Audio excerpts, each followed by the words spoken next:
No nosso trabalho falaremos sobre inflação. O que é a inflação? É um aumento contínuo e generalizado no índice de preço. Movimentos inflacionários são aumentos contínuos e não altas esporádicas. A inflação ocorre quando há um aumento generalizado de bens e serviços. As fontes da inflação diferem dependendo das condições de cada país, como, por exemplo, o tipo de estrutura de mercado, que regula a capacidade de cada setor de aumentos de custos aos preços dos produtos. Grau de abertura da economia ao comércio exterior. Quanto maior aberta a economia à competição externa, maior a concorrência e menores os preços dos produtos. Estrutura das organizações trabalhistas. Quanto maior o poder de barganha dos sindicatos, maior a capacidade de reajustar os salários, ficando acima dos índices de produtividade e maior a pressão sobre os preços. Existem diferentes formas de inflação, dentre elas a inflação de demanda, a inflação de custos e a inflação inercial.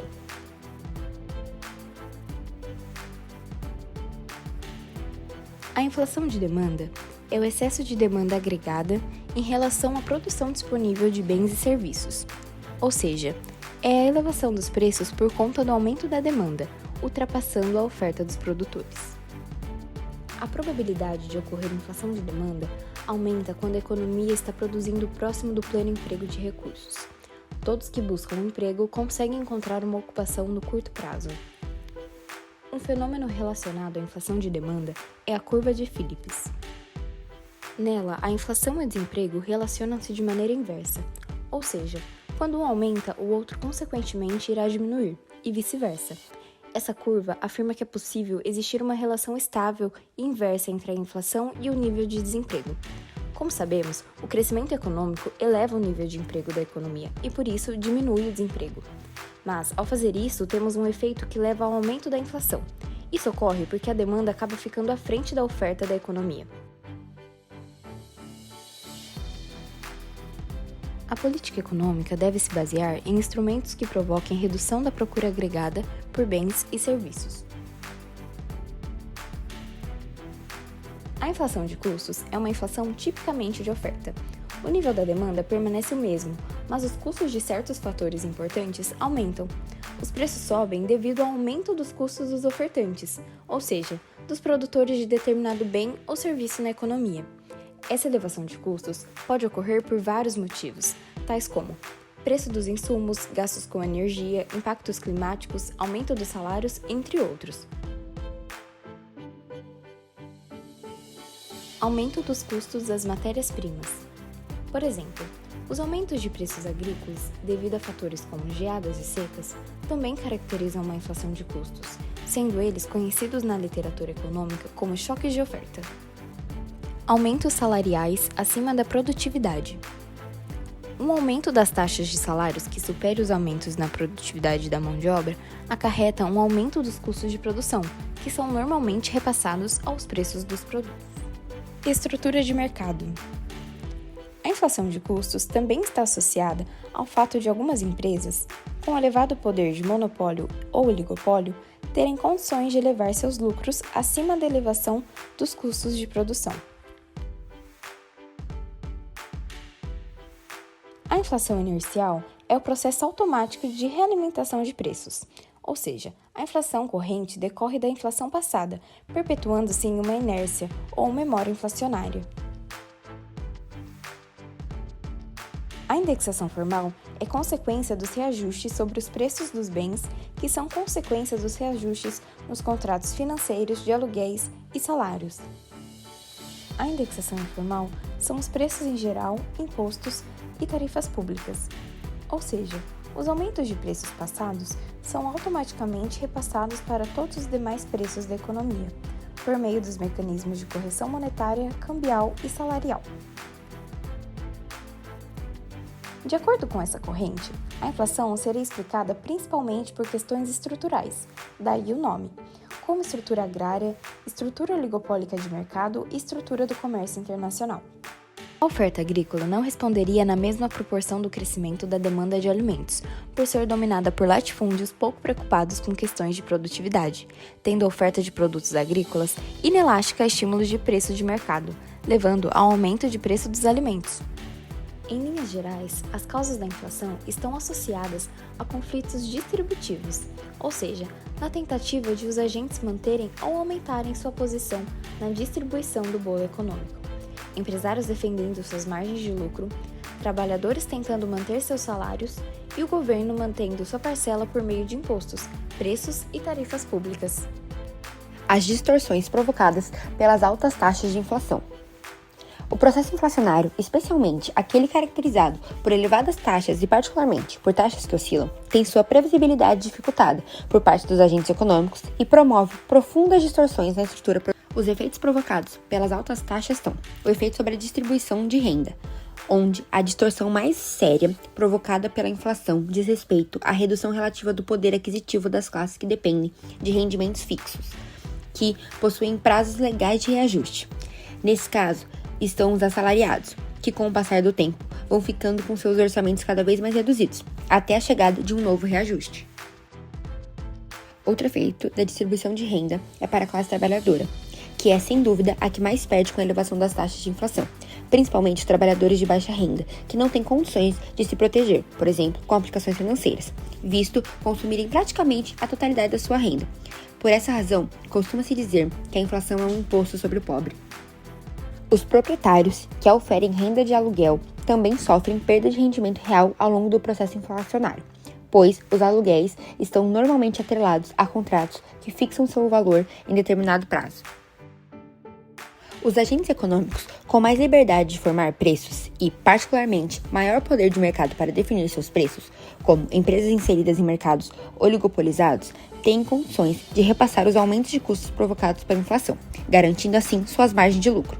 O governo, por meio de impostos e preços públicos, também tem condições de se defender, corrigindo suas receitas pelas taxas de inflação.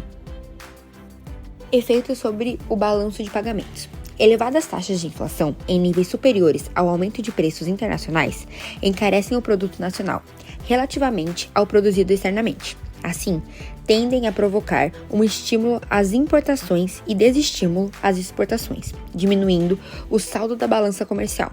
Exportações menos importações.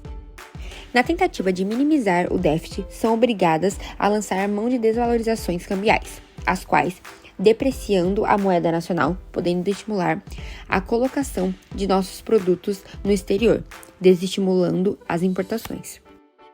Importações essenciais, das quais muitos países não podem prescindir, como petróleo, fertilizantes, equipamentos sem similar nacional, tornar-se-ão inevitavelmente mais caras em reais, pressionando os custos de produção dos setores que se utilizam mais largamente de produtos importados.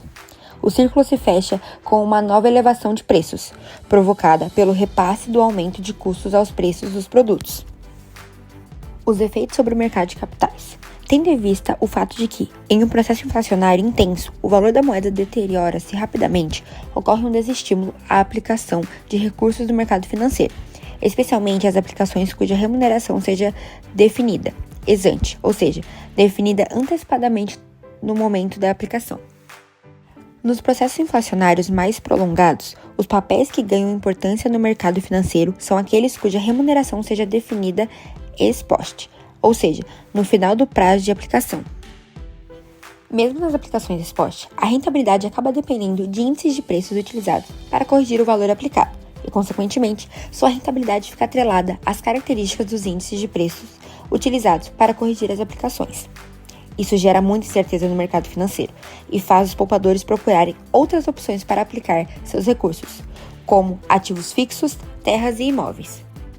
No Brasil, essa distorção foi bastante minimizada pela instituição durante um largo período do mecanismo da correção monetária, qual alguns papéis, como os títulos públicos, cadernetas de poupança e títulos privados, passaram a ser reajustados ou indexados por índices que refletem aproximadamente o crescimento da inflação. Os efeitos sobre as expectativas empresariais. O setor empresarial é bastante sensível a esse tipo de situação, dada a relativa instabilidade e imprevisibilidade de seus lucros. O empresário fica em um compasso de espera, enquanto a conjuntura inflacionária perdurar, e dificilmente tomará iniciativas no sentido de aumentar seus investimentos na expansão da capacidade produtiva. Outros efeitos. Nas etapas iniciais do processo inflacionário, todos que contraíram dívidas líquidas ganham com a inflação, justamente porque não incorporam nenhuma expectativa inflacionária. O credor é quem perde, recebendo a quantia emprestada reduzida pela inflação, e por isso mesmo perde a renda que teria se houvesse aplicado seu dinheiro em alternativas mais rentáveis de investimento. A inflação no Brasil. A inflação foi um problema característico da economia brasileira a partir da década de 1950. Na década de 1950 e início dos anos 1960, o déficit do Tesouro foi apontado como a principal fonte de inflação. As crises do petróleo na década de 1970 contribuíram para o aumento da inflação no Brasil. Inflação no Brasil e planos para resolver. A corrente inercialista defendia que a inflação brasileira era basicamente inercial e que a eliminação da indexação seria necessária para controlar. Vários planos foram implementados, como o Plano Cruzado, Plano Bresser, Plano Verão e Plano Collor, com o objetivo de conter a inflação, mas falharam ao não abordar adequadamente o controle do déficit público. Em 1994, o Plano Real foi implementado e foi bem sucedido no controle da inflação, com a taxa de inflação passando para um dígito anual. O Plano Real adotou âncoras monetárias e cambial, estabelecendo taxas de juros e um regime de câmbio fixo para controlar a demanda e ancorar os preços internos. Inflação no Brasil. Efeitos do Plano Real. Após a criação do Plano Real, houve melhorias no padrão de vida dos trabalhadores de baixa renda e avanço na produtividade da economia brasileira. Desde então, a política de estabilização econômica foi aprimorada, com a adoção do câmbio flutuante, metas de inflação e política fiscal responsável. O Brasil alcançou estabilização econômica, crescimento da renda e do emprego e melhoria do padrão de vida da população com a manutenção dos fundamentos do Plano Real e o crescimento da economia mundial. No Brasil, a política monetária adota metas de inflação, enquanto nos Estados Unidos o controle de taxas de juros é baseado nas variações do núcleo de inflação.